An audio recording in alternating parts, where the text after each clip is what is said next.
ಜೈ ಜಿತೇಂದ್ರ. ನನ್ನ ಹೆಸರು ಪ್ರಣವಿ ಅಕ್ಷಯ್ ಗದ್ದು. ನಾನು 2ನೇ ತರಗತಿಯಲ್ಲಿ ಓದುತ್ತಿದ್ದೇನೆ. ಇವತ್ತು ನಾನು ಭಗವಾನ್ ಶಾಂತಿನಾಥರ ಬಗ್ಗೆ ಒಂದೆರಡು ಮಾತುಗಳನ್ನು ಮಾತಾಡುತ್ತೇನೆ. ಭಗವಾನ್ ಶಾಂತಿನಾಥರು ಜೈನ ಧರ್ಮದ ವರ್ತಮಾನ ಕಾಲದ 16ನೇ ತೀರ್ಥಂಕರಾಗಿದ್ದಾರೆ. ಅವರ ಚಿಹ್ನೆ ಚಿಗರೆ, ಅವರ ಯಕ್ಷ ಗರುಡ, ಅವರ ಯಕ್ಷಿಣಿ ನಿರ್ವಾಣಿ. ಅವರ ಜನ್ಮ ಹಸ್ತಿನಾಪುರದಲ್ಲಿ ಜ್ಯೇಷ್ಠ ಕೃಷ್ಣ ಚತುರ್ದಶಿ ದಿನ ಭರಣಿ ನಕ್ಷತ್ರದಲ್ಲಿ ಇಕ್ಷ್ವಾಕು ವಂಶದಲ್ಲಿ ಆಯಿತು. ಅವರ ತಂದೆ ಹೆಸರು ವಿಶ್ವಸೇನ ಮತ್ತು ಅವರ ತಾಯಿ ಹೆಸರು ಐರಾದೇವಿ.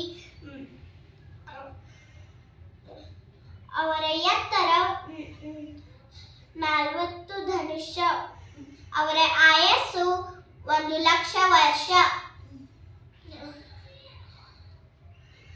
ಅವರು ಭಗವಾನ್ ಶಾಂತಿನಾಥರು 5ನೇ ಚಕ್ರವರ್ತಿ ಮತ್ತು 12ನೇ ಕಾಮದೇವರು.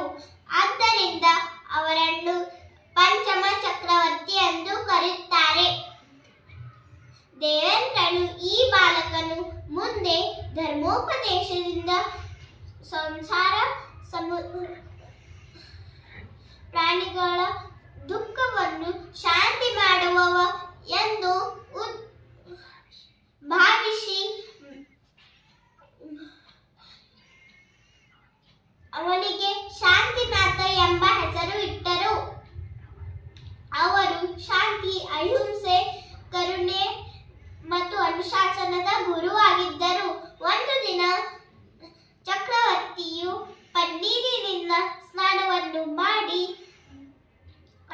ರತ್ನಾಭರಣಗಳನ್ನು ತೊಟ್ಟು ರನ್ನ ಕನ್ನಡಿಯಲ್ಲಿ ಮುಖವನ್ನು ನೋಡುವಾಗ ತನ್ನ ಪ್ರತಿಬಿಂಬವು ಎರಡಾಗಿ ಕಾಣಿಸಿದಿಂದಲೂ ಮತಿಜ್ಞಾನ ವರ್ಣೀಯ ಕರ್ಮದ ಕ್ಷಯೋಪಶಮದಿಂದ ಪೂರ್ವಭವಸ್ಮರಣೆ ಆದುದರಿಂದಲೂ ಈ ಚಕ್ರವರ್ತಿ ಪದವಿಯು ಮೊದಲಿನ ಜನ್ಮಗಳಂತೆ ಅಸ್ಥಿರವಾದು ಎಂದು ಭಾವಿಸಿ ಸಂಸಾರ ಭೋಗಗಳಲ್ಲಿ ವೈರಾಗ್ಯವನ್ನು ಹೊಂದಿ ದ್ವಾದಶಾನುಪ್ರೇಕ್ಷೆಗಳನ್ನು ಬಯಸುತ್ತಿದ್ದನು. ಆಗ ಲೌಕಾಂತಿಕ ದೇವತೆಗಳು ಚಕ್ರವರ್ತಿಯ ವೈರಾಗ್ಯವನ್ನು ಅವಧಿಯಂದರಿದು ತಮ್ಮ ನಿಯೋಗಾನುಸಾರವಾಗಿ ಬಂದು ಬೋಧಿಸಿ ಹೋದರು.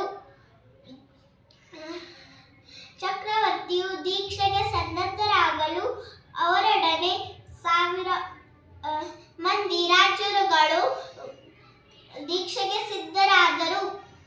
ನಂತರ ಪುಷ್ಯ ಶುದ್ಧ ದಶಮಿ ದಿನ ಕೇವಲ ಜ್ಞಾನ ಆಯಿತು.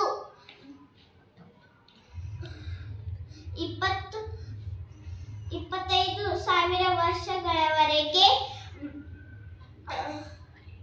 ಅನೇಕ ದೇಶಗಳಲ್ಲಿ ವಿಹರಿಸುತ್ತಾ ಧರ್ಮೋಪದೇಶವನ್ನು ಮಾಡಿ ಅನೇಕ ಭವ್ಯ ಪ್ರಾಣಿಗಳನ್ನು ಸಂಸಾರ ಸಮುದ್ರದಿಂದ ಉದ್ಧರಿಸಿ ಆಯುಷ್ಯವು 1 ತಿಂಗಳ ಮಾತ್ರ ಉಳಿದಿರಲೇ ಸಮ್ಮೇದ ಶಿಖರಜಿಗೆ ಬಂದು ಸಂವತ್ಸರಣವನ್ನು ತ್ಯಜಿಸಿ ಸಿದ್ಧಶಿಲೆಯಲ್ಲಿ ಮೋಕ್ಷಕ್ಕೆ ಹೋದರು.